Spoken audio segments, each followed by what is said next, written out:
Dalam setiap pengambilan keputusan pada perusahaan, tentunya akan terdapat resiko yang harus dihadapi. Maka dari itu, penting yang namanya melakukan manajemen resiko bagi setiap perusahaan ya. Lalu, bagaimana ya manajemen resiko itu bekerja? Langsung saja, mari kita bahas. Halo teman-teman semua, kembali lagi bersama saya Irma Nuranisa, merupakan mahasiswa PPAK Universitas Trisakti. Pada kesempatan kali ini, saya akan menjelaskan tentang manajemen resiko pada PT Pelayaran Kurnia Lautan Semesta Tbk. Namun, sebelumnya perlu menjadi catatan ya, bahwa video ini semata-mata hanya untuk memenuhi tugas kuliah dan bukan untuk memberikan saran ataupun rekomendasi mengenai pengambilan keputusan dalam berinvestasi maupun pengelolaan keuangan. Nah, apa sih sebenarnya manajemen risiko itu? Menurut Milton, dalam bukunya Risk Business, pengertian manajemen risiko adalah penerapan beragam kebijakan dan prosedur untuk meminimalisasi peristiwa yang menurunkan kapasitas dan kualitas kerja perusahaan. Sederhananya, manajemen risiko adalah sebuah proses mengawasi, mengelola, dan mengambil keputusan guna menghindari risiko kerugian atau inefisiensi bisnis. Nah, risiko yang dihadapi setiap entitas tentunya beragam, di antaranya risiko ekonomi, teknologi, hukum, lingkungan, regulasi, geopolitik, dan sosial budaya.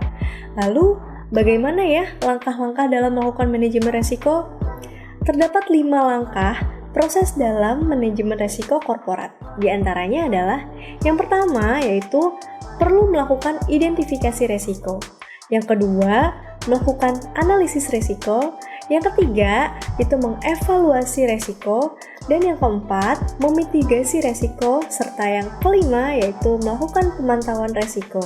Untuk lebih jelasnya, di sini saya akan memberikan contoh manajemen risiko pada salah satu perusahaan TBK, yaitu PT Pelayaran Kurnia Lautan Semesta. PT Pelayaran Kurnia Lautan Semesta merupakan perusahaan yang bergerak di bidang angkutan laut dalam negeri barang umum, aktivitas perusahaan holding, dan aktivitas jasa konsultasi manajemen lainnya, serta melakukan investasi melalui perusahaan anak.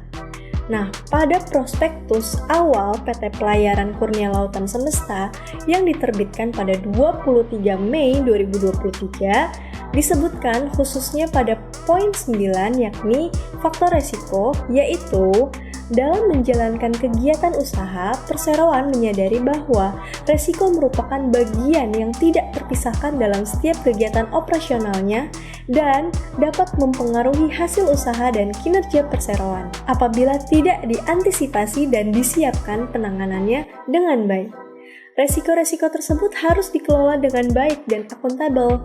Untuk itu, perseroan berkomitmen untuk menerapkan prinsip-prinsip manajemen risiko terbaik yang sejalan dengan arahan regulator. Adapun, perusahaan telah membagi risiko tersebut menjadi 4 poin utama, yaitu yang pertama adalah resiko utama yang mempunyai pengaruh signifikan terhadap kelangsungan usaha perseroan.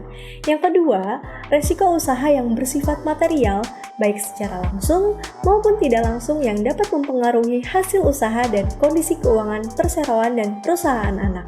Yang ketiga adalah resiko umum, dan yang keempat, resiko bagi investor. Saya akan menitik beratkan pada resiko yang kedua, yaitu resiko usaha yang bersifat material, baik secara langsung maupun tidak langsung, yang dapat mempengaruhi hasil usaha dan kondisi keuangan perseroan dan perusahaan anak yang terdiri dari 9 resiko. Di antaranya adalah yang pertama, yaitu resiko volatilitas harga bahan bakar terhadap biaya jasa angkut perairan. Yang kedua, yaitu resiko kendala teknis dan non-teknis. Yang ketiga, resiko ketersediaan dan kualifikasi sumber daya manusia yang memiliki keahlian khusus. Yang keempat, resiko kondisi alam dan bencana alam. Yang kelima, resiko kecelakaan maritim. Yang keenam, itu adalah resiko persaingan. Yang ketujuh, resiko investasi atau aksi korporasi. Yang kedelapan, resiko perubahan teknologi. Dan yang kesembilan adalah resiko terhadap cost overrun pada kegiatan operasional. Nah, pada kesempatan kali ini, saya hanya akan mengulas resiko poin keempat, yakni resiko kondisi alam dan bencana alam.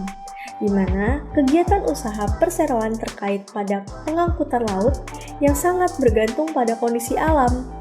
Faktor kondisi alam dan bencana alam yang tidak menentu merupakan faktor di luar kendali perseroan yang dapat mempengaruhi keselamatan kru, armada, dan dapat mempengaruhi kegiatan operasional perusahaan. Pada kondisi ekstrim, perseroan tidak dapat melakukan kegiatan operasionalnya sebagai akibat dari suatu bencana alam dan atau kondisi cuaca tertentu. Bencana alam dan atau kondisi cuaca tertentu yang terjadi pada destinasi maupun rute pelayaran juga dapat mengganggu kegiatan operasional. Bahkan, pada kondisi yang lebih ekstrim, perseroan tidak dapat melakukan kegiatan operasionalnya yang dapat berdampak signifikan terhadap perseroan. Selain itu, dengan adanya kondisi cuaca yang buruk dapat mengakibatkan keterlambatan pengiriman barang yang tidak sesuai jadwal yang telah ditentukan. Ketidakmampuan perseroan memenuhi ketepatan jadwal tentunya dapat mempengaruhi kinerja keuangan perusahaan apabila pelanggan menetapkan penalti atau ganti rugi atas hal tersebut. Nah, atas resiko tersebut tentunya akan sangat berdampak bagi keuangan perseroan, terutama pada akun-akun yang signifikan, seperti kas dan setara kas, serta piutang jika dari sisi aset yang tentunya akan sangat terpengaruh apalagi tadi jika pelanggan menetapkan penalti atau ganti rugi maka akan membuat kondisi arus kas terganggu. Yang kedua yaitu adalah utang usaha dan utang bank.